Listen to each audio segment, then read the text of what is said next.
शहदाद कोट को खबर शामिल कंदासीं। रिपोर्ट कर रहा है गुलजार अहमद चांडियो। शहदाद कोट के खोहावड़ हाउस ते शहीद भुट्टो गनवा भुट्टो ग्रुप जे लाड़काने ज़िले जे चीफ ऑर्गेनाइज़र एडवोकेट नवाबुद्दीन चांडियो ऐं PS-14 जे आज़ाद उम्मीदवार मैडम नाहिद ख्वावड़ गॾियल प्रेस कॉन्फ्रेंस कंदे चयो आहे त शहीद भुट्टो शहदाद कोट जे सूबाई तक PS-14 ते आज़ाद उम्मीदवार मैडम नाहिद ख्वावड़ जी हिमायत ऐं सपोर्ट कंदे।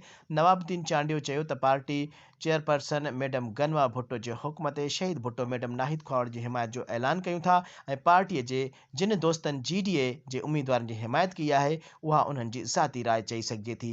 पार्टी PS-14 ते मैडम नाहिद ख्वावड़ जी हिमायत करे थी ऐं शहदाद कोट जे सूबाई तक PS-14 जे आज़ाद उम्मीदवार मैडम नाहिद ख्वावड़ चयो आहे त मां शहीद भुट्टो जे चेयरपर्सन मोहतरमा गनवा भुट्टो जे थोराइती आहियां ऐं शुक्रियो अदा कयां थी जंहिं पार्टी अॻवान एडवोकेट नवाबुद्दीन चांडियो खे मुंहिंजी हिमायत ऐं सपोर्ट करण लाइ शहदाद कोट मोकिलियो।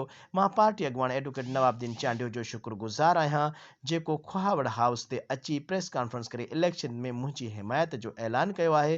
अहिड़ी तरह मीरो ख़ान जे सूबाई तक PS-15 ते शहीद भुट्टो जे उम्मीदवार जे मां मुकमल तौर ते हिमायत ऐं सपोर्ट करण जी पिणु ऐलान कयां थी ऐं शहीद भुट्टो ऐं असां गॾिजी हिक ॿिए जी मदद कंदासीं।